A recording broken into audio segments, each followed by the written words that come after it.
If Christ has not been raised, then your faith is futile. With this one sentence, the Apostle Paul leaves no middle ground.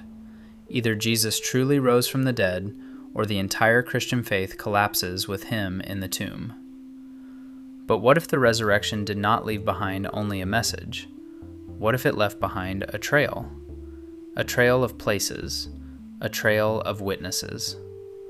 A trail that begins outside Jerusalem, moves along the road to Emmaus, returns to a locked room in the city, reaches Galilee, gathers more than 500 people, and finally strikes down a persecutor on the road to Damascus. This is not just theology. This is a map. And the farther we follow it, the harder it becomes to explain the resurrection as wishful thinking, legend, or collective grief. So follow the route carefully, because every marker on this map adds another witness. Jerusalem, the empty tomb. The first marker appears outside Jerusalem, near the garden tomb, but an empty tomb alone proves nothing. A missing body could be misunderstood, stolen, or explained away. The real proof begins with an encounter. The first witnesses are women, above all, Mary Magdalene. If someone were inventing a story to sound convincing, they would not normally choose women as the first witnesses. Their testimony was often dismissed, and yet the Gospels place them at the beginning of the map. Mary is not expecting victory. She is weeping. Her hope has been buried with Jesus. Then the risen Christ speaks one word, Mary. In that moment, grief turns into recognition. The woman who had once been delivered from 7 demons becomes the first person sent to announce the resurrection.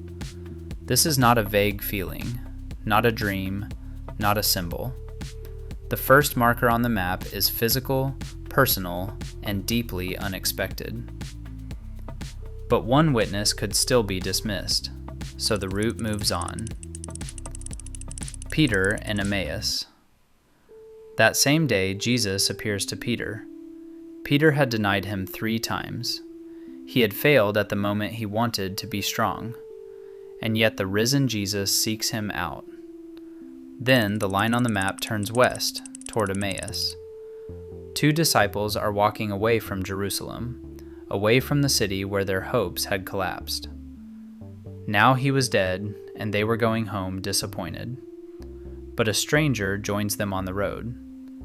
Jesus walks with them, listens to their confusion, and opens the scriptures.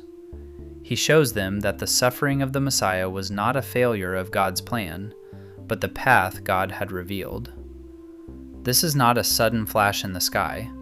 It is a long walk, a conversation, a journey of the heart. And when they recognize him, the disciples immediately return to Jerusalem. The route turns back.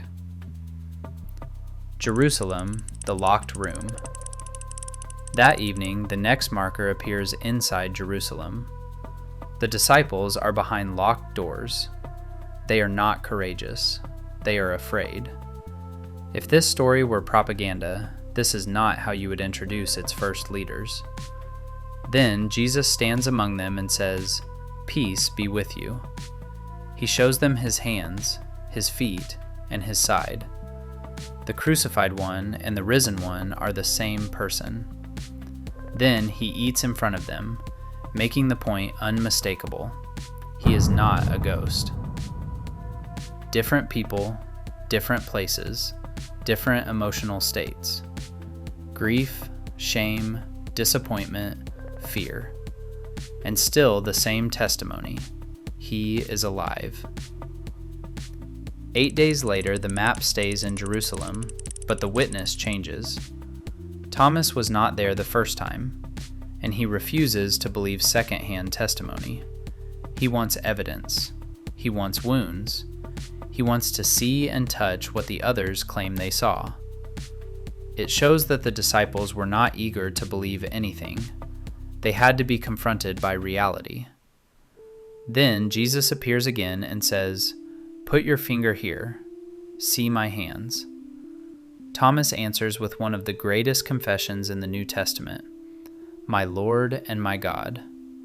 His doubt becomes worship, and the map gains another kind of witness, the skeptic who demanded proof. Now the route moves north toward Galilee. A fire is burning on the shore. Bread and fish are prepared. The risen Christ does not only reveal glory, he prepares breakfast. Then he turns to Peter and asks 3 times, "Do you love me?" 3 denials are answered by 3 questions. Peter is not erased because he failed. He is restored and recommissioned. The resurrection is no longer only something the disciples witnessed. It becomes the mission that will carry them into the world. Then comes one of the strongest markers on the entire map. Paul writes that Jesus appeared to more than 500 brothers and sisters at once. 1 grieving woman could be dismissed. 2 confused travelers could be doubted. Even a frightened room of disciples could be challenged. But more than 500 witnesses changes the scale completely. And Paul adds that many of them were still alive when he wrote. In other words, he is not hiding the claim in the distant past. He is saying, if you doubt it, the witnesses are still there. The map is widening, from individuals to groups, from grief to worship, from doubt to mission.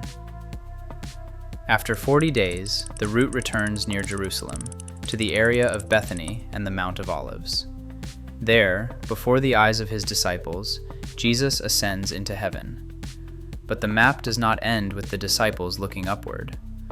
One final marker appears on the road to Damascus. Saul, the violent persecutor of Christians, is thrown to the ground by the risen Christ. The enemy becomes the Apostle Paul. Look at the map again. Mary at the tomb. The women. Peter. 2 disciples on the road. The 11 behind locked doors. Thomas, the skeptic. 7 disciples by the lake.